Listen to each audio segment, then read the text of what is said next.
Well, hello there, gunfighters. Part 3 of truck guns.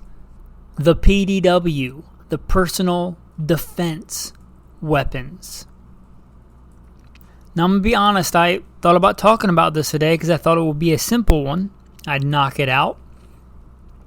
As last night, you ever have one of those nights where you wake up in the middle of the night and you can't go back to sleep for a while? That was me. So I got up this morning, I was pretty tired. And I thought, P.D.Ws, that'll be the one in the series I knock out because they're pretty simple. And then I actually started thinking about it quite a bit and getting prepared for the show.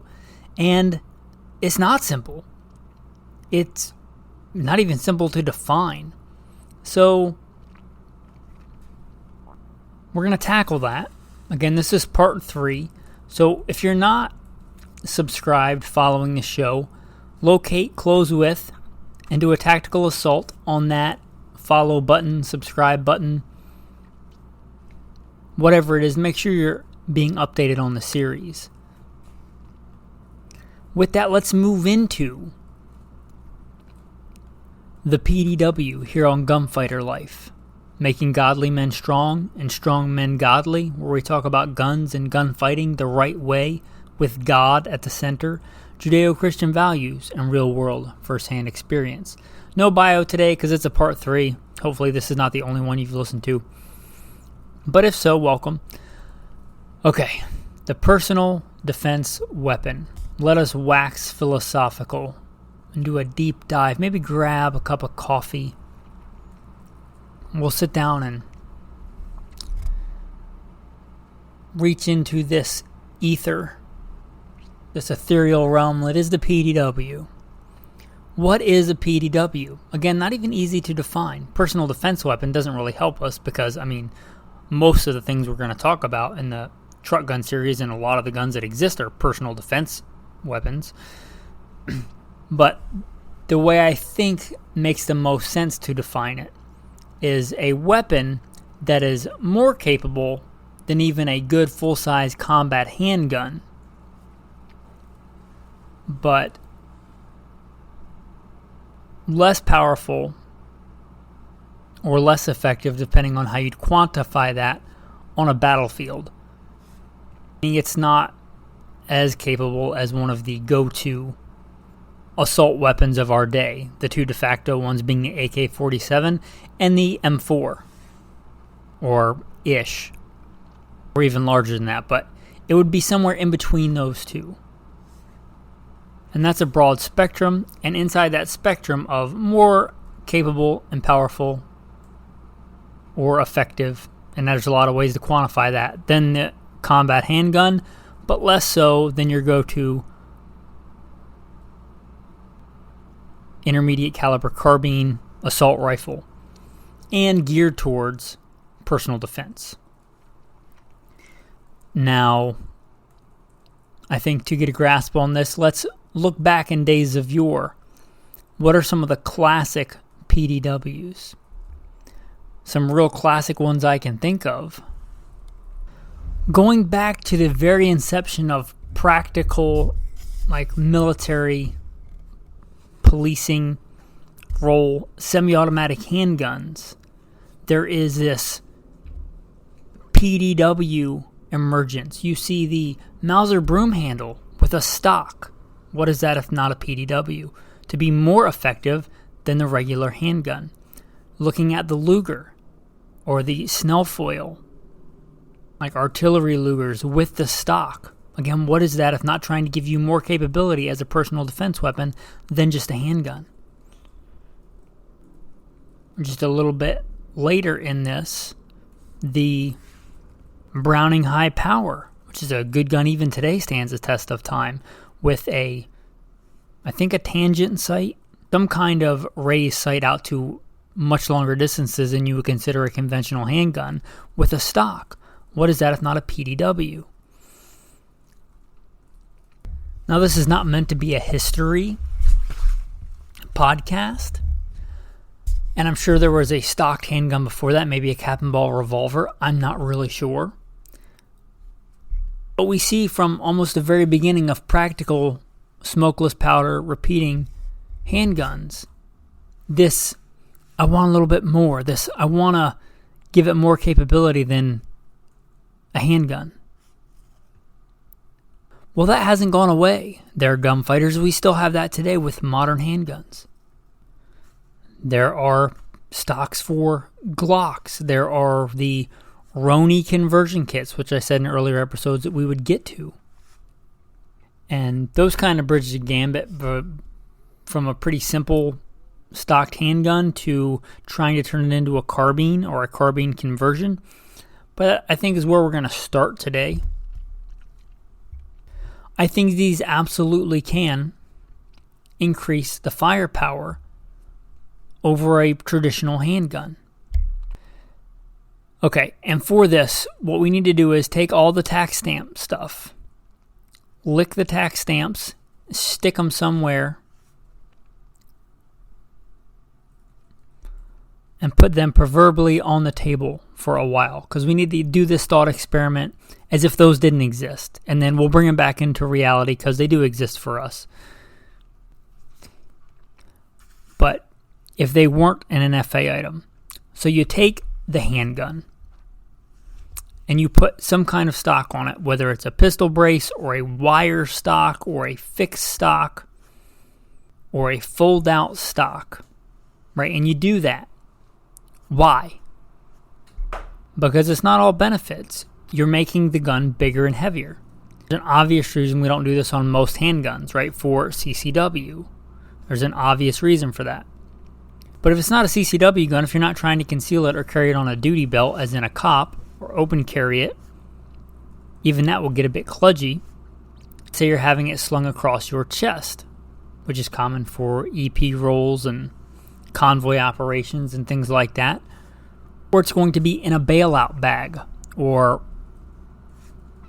beside your center console, or in your center console. And it can be bigger and bulkier than a traditional handgun. So that's not that big a drawback to you. What do you get? Well, you get the third point of contact, as in not just your hands, but it's pressed into your body. Most people are far more accurate and increases the shootability and the range, even if you're not putting a longer barrel or changing the projectile on the handgun. Most people will shoot that better to a more effective range than they can just a regular handgun. And that's a big deal. There are different ways to do this, but some of these conversions have the ability to mount an optic, and you'd say big deal. Most modern handguns right now, at least the popular ones, will give you the ability to mount a red dot. But there's issues with those reciprocating on the slide. You can, I would argue, get better and a wider array of optics if you go to one of these conversions. That's one of the benefits of it. Also, I know you can get extended mags. I know you can throw a 33 round Glock mag in your, Glock 19, but they don't handle really well with that big, ungainly kind of pendulum swinging off the bottom. With that third point of contact, although technically doesn't increase your capacity over a handgun, it increases the effective capacity. You're probably not running around with a 33 round stick mag in your Glock 19 unless it's for some Instagram picture. But with one of these P.D.W. things, turning your handgun into a quasi super handgun, you get those benefits. So I would say this does fit into our P.D.W. philosophy for truck guns. There's a lot of merit here. All right, now let's peel off those tax stamps and put them back into reality here. Okay, you got to deal with NFA items. Not only do you have to pay the $200 and get all the things, but if it's a vehicle and your vehicle crosses state lines, that's an issue with these NFA items. So, yeah. But they are a thing. They do increase your firepower over just a regular handgun. Especially if you're talking about in a bag, in the center console, under the seat, whatever it is. But you have to deal with the tax stamp. The other limitation is these are generally going to be in a traditional pistol caliber. Some designs you may switch out the barrel and get a longer barrel, but on many you're getting the same ballistics as a handgun, which are not great. Also benefit if you're using one of these that takes the same magazines as your concealed carry gun, because I think your truck gun should be in addition to your good EDC, not replacing it, not supplanting it, but in addition to, you can get that cross magazine, cross caliber compatibility. Now, let us look at what I think is another really clear historical example of the P.D.W. You may not think of it that way, but I absolutely think that it is a P.D.W., an OG, an old school P.D.W., the M1 carbine. They're fantastic, light, handy little carbines. Maybe not super reliable with those really old mags by today's standards, but for the time, a really, really good and really, really popular mass-produced P.D.W. These were never meant as a frontline infantry weapon. These were never meant to replace the M1 Garand. But they were for, let's say, more rear echelon troops. And who wanted a little bit more firepower than the 1911. And I would say, as much as I like the 1911, these absolutely are more firepower than a 1911. Look at the ballistics of an M1 carbine. Better ballistics than a 357 Magnum. It's not an intermediate cartridge in the realm of like a 7.62x39, but it is certainly intermediate in that it is more powerful than most common handgun rounds. The M1 carbine. It's also super light and handy. I want to say it weighs 5 and something pounds.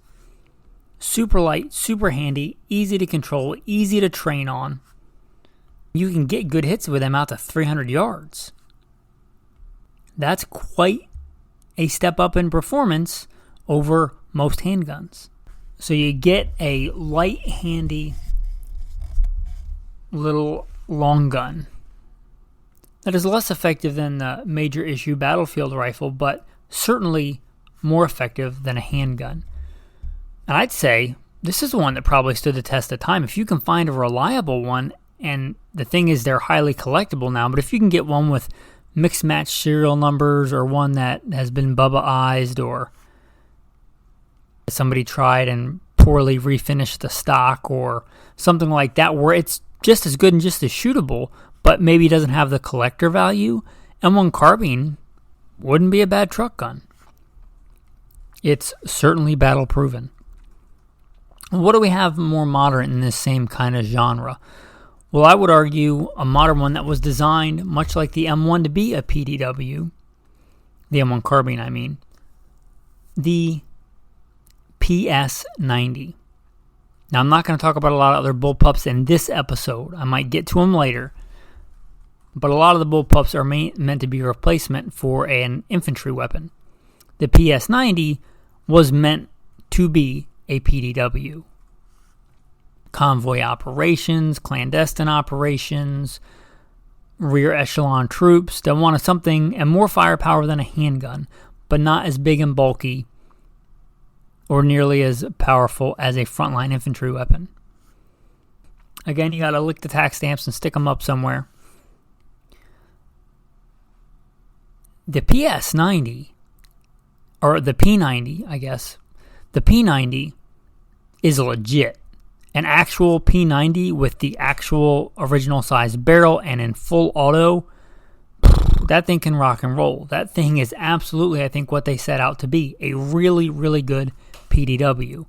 Okay, now peel off the tax stamps. You can't have it. You can't have it. Light, handy, lightweight ammo, full auto, 50-round magazines. I would argue more capable, longer range, better armor piercing than most handguns. However, can't have the armor piercing ammo, and I say can't, it's not easily available. Also, you can't have the short barrel because then it's an NFA item, and then you can't have full auto. And I don't think I think this one is actual can't unless you're part of a government organization or have some kind of license, because I don't think there are any transferable ones because they came out in the 90s, which is post when you had to have machine guns on the registry. If you don't know, in America, it is illegal to own a machine gun, but you have to get ones that were grandfathered in. They're kind of crazy expensive. And I don't think they even exist in the P90 as far as a private transferable one. So what are you left with? You're left with shoving a big, long barrel, much longer, I think, than is ideal for this weapon on there. And this is one of the few bullpups where even if you do that, even if you give it a 16-inch barrel, you might argue it's still pretty light and handy, and it is. That's why I'm including it. And it's far less effective. I'm not a big fan of full auto for most things, but for this P.D.W. and that light recoiling cartridge, a big part of the appeal is the full auto. You lose that. I'm not saying it's a bad choice if you go to the PS90. Maybe you want to get a tax stamp and get the short barrel and just rock with your P90 or PS90. Or maybe you want to go with the 16-inch barrel. But that's a legit P.D.W., especially if you look at it in its original form for its original function as a P.D.W. I think they set out to achieve that goal, and they did it very well. Okay. Now let's look at taking real common, especially here in America, America's rifle. I know that's not what it stands for, but the AR-15. And we make it even shorter and smaller. Okay, lick the back of the tax stamp, stick it up for a second. This was really nice when you had the pistol brace option. It was really nice. It made a lot of sense. It made a lot of sense for a P.D.W. You lose some ballistics when you go cutting down a barrel. You lose ballistics when you go from the regular full-length rifle, the M16A1 or A2 or A4, to the M4. You lose ballistic capability. It is less powerful round for round than with the 20-inch barrel. You lose even more when you cut it down. And I know some of you are just itching to, you're like wanting to tell me 300 blackout, we'll get there. 300 blackout, we'll get there. But you stick with the 5.56 and you cut it down and you lose some of those ballistics. But you still get pretty decent ballistics, in my opinion, if you're talking about a 12.5, 11.5 inch barrel in that range.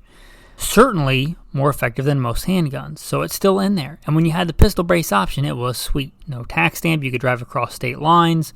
A really good truck gun P.D.W. option. And then it went away. Sad day. Take a deep breath. Take the tax stamps back off the wall and bring them back into reality. Now you don't have that option.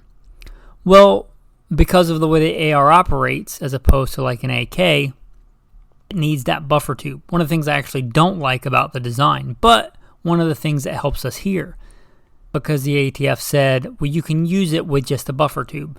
Well, the buffer tube is not a great stock, but it's still a third point of contact, and it still works better than just a handgun. So you could have it and put on, let's say, an M16A1 buffer tube and just use it like that. It's not great, but it's still going to be more effective than a handgun. And I think you get to the point where you're kind of releasing a flashbang on yourself with noise and concussion when you get below a certain barrel length and you lose a lot of ballistics. So I'm going to say in this, you lose more than you gain if you go below, let's say, 12.5, 11.5, certainly 10.5. I wouldn't go any shorter than that unless you just want to have fun and be obnoxious at an indoor range. I think it's already short enough at the 10, 11, 12-inch barrel. That's kind of a sweet spot. It's still, again, less effective than the rifle and the M4 carbine, but much more than most handguns. Also, you're talking about your standard 30-round magazines. You get more capacity, available, affordable ammo. There's a lot going for this option. Okay, let's talk about 300 Blackout. In general, I am not a fan of 300 Blackout. I've never owned a 300 Blackout. I'm familiar with them. I see very little point in them with a traditional, let's say, carbine. They're a niche application. Talk about the subsonic ammo, and I know this is not apples to apples, but in my mind, you're talking a 220 grain bullet at just under the speed of sound. I know it depends on air pressure and elevation and ambient temperature and humidity and all that, but let's, for argument's sake, for round numbers, call the speed of sound 1,000 feet a second. It's give or take right in that ballpark. You're talking a 220 grain bullet at 900 and something feet a second. Well, to me, that's a 45 ACP. A 45 ACP is a 230 grain at 900 and some feet a second. And again, we're doing this to be more effective than a handgun. And you get some other benefits, but if I'm talking about a full-length gun, and I know you're saying, well, you can shoot the 110 grain. I think in a regular carbine, there's better options. However, the 300 Blackout, if you're talking about this P.D.W. world, if you're talking about going the Obrez route, which is a Russian term they use to cut down rifles. If you don't know, Obrez means circumcised, which is pretty funny when you think about your chopping the barrel. But if you want to Obrez it and cut it down, you see some advantage in the 300 Blackout. Because the 300 Blackout, because of the nature of physics, and I don't want to nerd out on cross-section of the barrel and pressures and all this stuff, but for reasons, it does better in shorter barrels. So in this case, you may decide for this buffer tube, third point of contact, short, quasi, not carbine, not pistol thing, P.D.W. platypus, we're going to call it, the 300 Blackout makes sense. And I'd say of all the places where I would concede that maybe a 300 Blackout, I would concede maybe here the 300 Blackout makes sense. And I think that will make one of the patrons very happy, who is a big advocate. I guess cheerleader is unisex because George Bush was a cheerleader. So, yeah, he's a cheerleader for this round. So I think he'll like that. I think of all the places it makes sense, if you want to go with a short barrel, even shorter than 10 inch, but 7 inch, 9 inch, quasi, platypus, rifle, pistol thing, and you want to rock it in 300 Blackout, there you go. I think perhaps one of the best options for the P.D.W. realm, and I'm not saying the P.D.W. realm is the best realm for a truck gun, but short, light, handy, and you could put it under a seat. You could slip it, a lot of the like driver seats in the back that have that big pocket, you could slip it back there with a single point sling wrapped around, so you could literally just grab it and pull it into the front seat. They're small enough that you could, if you went to a higher threat level, like a color code orange, if you know your Jeff Cooper color codes, if you're going to a higher color code, you got civil unrest going on, you got mass crime afoot, you can rock that thing on your chest. Even rock it on your chest with a pretty big jacket, and it's, again, certainly more firepower than a regular handgun. Although the buffer tube as a third point of contact is not ideal, it, coupled with a single point sling, you can make stuff happen with it if you want. So that makes a lot of sense here. Okay, the other option, and we already did pistol caliber carbines, but in general for legal carbine it's a 16-inch barrel. If we look at a historic, that's better English there. A historic example, not quite as old as the M1 carbine, but pretty old school at this point. We're talking the MP5. Iconic 80s action movie star. An action movie star in the gun world as big as Arnold Schwarzenegger in the people world. The MP5. The MP5 is a fantastic design. The fluted chamber gives you good accuracy. It's a closed bolt design, which I won't get into, but it's a really good design. It's an accurate design. It's a smooth recoiling design. It is really good with its short barrel and its full auto.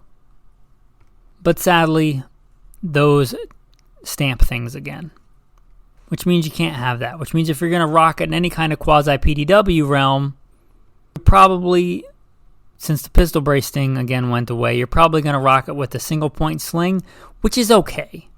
If I'm choosing, and I like the MP5, if I'm choosing between the MP5 with no kind of stock and a single point sling doing like the push out technique and an AR platypus thing with a third point of contact in the buffer tube, I'm going to take the buffer tube. I like a third point of contact. I like that. It's not as good as a regular stock, but I think it's better than pushing out on the single point sling. I know there are techniques to do it. I'm familiar with rocking a single point sling. I'm familiar with the MP5. I just think out of those two options, I'm going to go the other route. If you want to go the HK MP5 or civilian version SP5, then go for it. Rock it. You also lose the full auto, though, which is a big part of the effectiveness, much like the PS90, because you're still talking 9mm, you're talking out of a slightly longer barrel than a traditional pistol. There are different versions of the MP5. For this, I'd be talking about the smaller one for the P.D.W.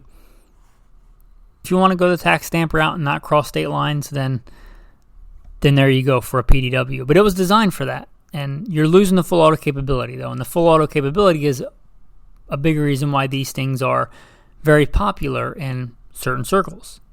And I worked more specialized assignments in law enforcement, very familiar and have quite a lot of experience as a private contractor and in the executive protection realm. There's a reason these things are popular, but a lot of that reason is the full auto, which sadly most of us as civilians, let's just say, not on the table for most of us. Again, for most other bullpups, they are generally meant to replace, for an army, for an infantry, a mainline battlefield weapon. So I don't think they belong here in the P.D.W. We might get to those in a future episode on the truck gun series.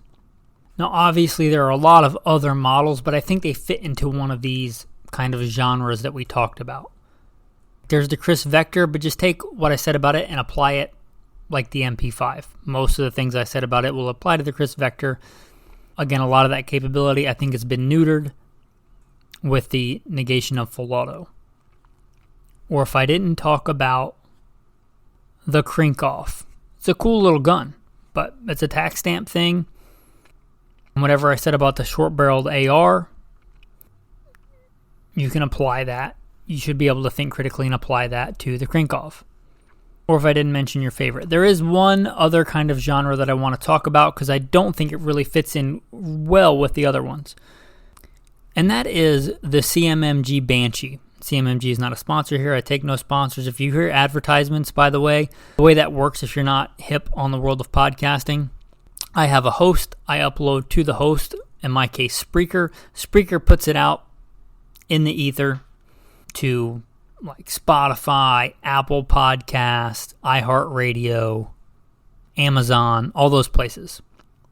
They put in the commercials. So anything you hear as a commercial, I have no idea. And it's because I live as a nomad, just getting off on a little bit of a tangent. It depends on where you live. Like, I'm here in Alaska, I hear ads about Alaska.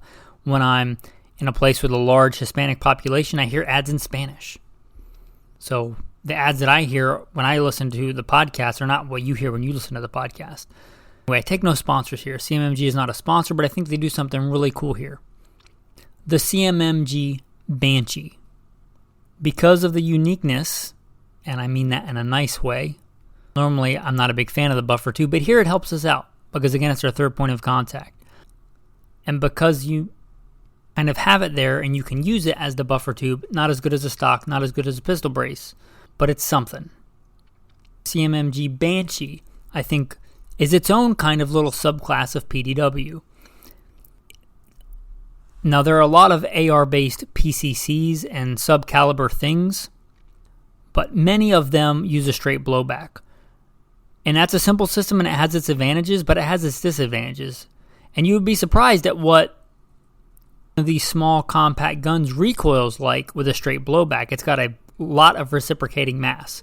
And again, without nerding out on physics and dragging Isaac Newton into this, let's just say they have a lot of recoil for their size because you have a lot of reciprocating mass slamming back and forth. The CMMG has a radial, if I'm remembering their terminology correctly, a radial delayed system, which is its own kind of system, not even remotely the same in operation, but kind of similar to the end user in that you get a delayed locking system like the MP5 fluted chamber that lets the pressures drop safely. And you have less reciprocating mass. So you're going to have, in a given platform, if you're trying to compare apples to apples, same weight, same ergonomics and stuff, you should have considerably less felt recoil.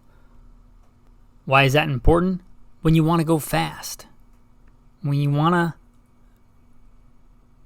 drag race with your gun. When you want to go from 0 to 60 real quick. You want to send rounds downrange accurately and well aimed, but at a considerable op tempo, let's call it. that less reciprocating mass, that lower recoil impulse is good, because I don't care how big and manly and how much chest hair you have behind that gun. Just the way physics works, if you reduce recoil, you can shoot it the same amount of accuracy faster, as long as you're not waiting on a slow operating system and other things. But the CMMG Banshee is a pretty good thing for that. And here's why I think it's kind of in its own class. I didn't include it in like the MP5 or something like that, is that it has an array of calibers. You can get it in 9mm, wouldn't be a bad choice. You can also get it in 45 ACP, so a modern, much, much lighter Thompson. Because if you've never rocked a Thompson, and I have, the things I had access to in my more specialized assignments, they are a pig. They're a big, heavy girl. The CMMG Banshee is much, much lighter. You can get that in 45 ACP if that's your pet cartridge. You can also get it in 10mm, and you can get it in 5.7. And 5.7 was kind of designed, it was designed to be a P.D.W. cartridge. If you want it in 5.7, you can get it in 5.7. And they all share, there's probably differences in tolerances and geometry, but they all have that radial delayed blowback system. And this is not some Johnny-come-lately thing. They've been around a few years, and they seem to work pretty well. So, I think they should have their own little mention here in their own quasi-subclass in this class that is the P.D.W., the CMMG Banshee. And again, 5.7, 10mm, 45 ACP, run-of-the-mill 9mm. I think they do a decent job at making them take fairly common magazines, so you have that going for you. And I think in 2023, with the litigious nature of the gun laws and the pistol brace thing and the NFA items stuff going on, this is not one. It's worth considering. I'm not saying it's the best for you in the P.D.W. world. I'm not even saying that P.D.W. is the best truck gun. But I'm saying if you decide the P.D.W., here are some options. Here are some pros and cons of the different P.D.Ws. Now, let's be circumspect and consider the entire genre of P.D.W. and the similarities that they have here and their pros and cons in the use as a truck gun. Okay. Big pro, in general, they're going to be lightweight. And although you might start out in your vehicle, if you're planning for a possible bug out, you ought to be considering carrying these kind of things on foot. You're a survivalist and a prepper, and I am, and I don't apologize for that. I like continuing to breathe air and put food on the table and protect myself and my wife and those around me as long as God allows that. And I don't apologize for that. Most of these are going to be lightweight, handy weapons, which means if you got to carry them on foot, they're going to be lightweight and handy. So if you're trying to cover long distances on foot, you could do a lot worse than a P.D.W. And again, it's a step up in firepower. That's the whole point over a handgun. That's a big pro, because you might say lightweight, but I'm in a car, so I'm not carrying it. But if you have to get out of the car, you are carrying it. Also lightweight, if you're driving, your primary weapon is probably your vehicle. And the primary thing you're doing should probably be driving. But not as easy as a handgun, but a lot of these P.D.Ws can be operated with one hand, if you have to. In a vehicle context, that's a big deal. Also, a vehicle by its very nature is generally a confined space, unless you're talking about rocking the A-Team van and hanging out in the back of it, or you're a schoolie that's armed to the teeth. In general, the very nature of being in a vehicle means you're in a confined space. Since these are light and handy and maneuverable, they'll tend to do pretty well in a confined space. Put that in the advantage box for the P.D.W. Now let's go to the cons category in this Venn diagram. Let's go to the cons circle. They are bigger than a handgun, right? They're all of these we talked about are going to be bigger and heavier than a handgun. So it's not all a free lunch. You want more capability than a handgun, you get more size and weight than a handgun. You get less concealability than a handgun. Also, you get less effectiveness than your go-to assault rifle. And I don't shy away from that term. Hey, I was an assault men in the Marine Corps. They got rid of that MOS Maybe it wasn't politically correct. Maybe they shouldn't like Marines running around with a bunch of C4. I don't know. But I don't shy away from the term assault. Assault is an action. Assault is not malum in se. It's either good or bad depending on what you're assaulting and what the morals are behind it. But I don't like this Orwellian newspeak where, we're not going to call it an assault rifle. We're going to call it a modern sporting rifle. Well, I'm going to sport my way right into an assault if I have to.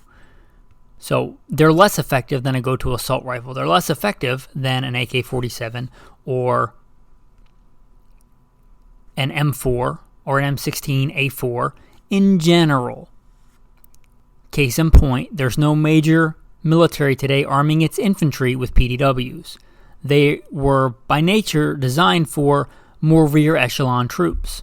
Although you might see them in some specialty applications with specialty units, and again, I've done private contracting, I've done quite a bit of EP work, executive protection stuff, VIP stuff. Not because they're more effective, it's because they're more maneuverable and concealable. So they're going to be less effective and less powerful in general round per round. Even if you're talking about the same caliber, even if you're talking about sticking with a 5.56, it's going to be less powerful round per round out of a P.D.W. with a 10-inch barrel than a full-length 20-inch barrel M16. Just is. They're going to be less combat effective than an actual combat-built rifle or carbine. So those are kind of my thoughts on the P.D.W. Again, I thought it was going to be a simple episode, but just the very nature, kind of the ethereal, kind of hard borders definable nature of the P.D.W. made it a complex episode. But hopefully you enjoyed the journey. Hopefully you got some good, useful information. If you did, and you want to support, consider becoming a patron. There should be a Patreon link in the show notes. Patrons get all kinds of cool insider content. Consider it like this. Consider if you want access. Have you ever gotten that analysis paralysis? Like you're trying to decide between these two guns or these two calibers and you're looking at it ad nausea. Hey, I've been there. If you want to reach out to somebody with decades of military, law enforcement, private contracting, hunting, and other experience, and you think that's worth $1 for the opportunity to do that, you can become a patron. You can give more than $1, but just for $1. It's not just me in there. We have an insider group where iron sharpens iron. I don't know everything. There's guys that know a lot more about different subjects than I do. But if you think that's worth $1, that being able to ask and get an answer on, I'm really trying to figure this out, and you would like help, consider becoming a patron. Also, if you just want to support the show, the prime directive to make godly men strong and strong men godly, consider becoming a patron. Also, again, like, subscribe, follow the show, leave a review, hit some stars if you want to do that too. With that, let's roll into the tactical tip of the day. I've given this as a tactical tip before, but it's been a minute. I'm in general not a big fan of green tip. I wasn't a big fan of it when I used it in the sandbox, when I was deployed with it. I'm not a big fan of it in general. It's, I think, very poor quality as far as accuracy goes. It's not really good for terminal performance on soft targets. I don't like it as my go-to ammo. I think it's way overrated. Much like the 300 Blackout, I think in this niche, it makes a lot of sense. Sometimes. I still wouldn't have it as my go-to ammo in my truck gun if you decide your truck gun is going to be a 5.56.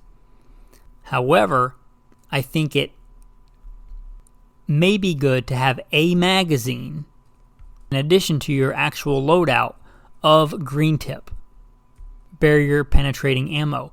Why? Because it's a truck gun. It's probably likely, if it's a truck gun, that you're going to have to shoot through your vehicle and or into somebody else's vehicle, which includes sheet metal and window glass and dashboards and all that stuff. And for that application, even stopping a vehicle, disabling a vehicle, because vehicle rammings are a thing used in mass casualty incidents just like firearms are.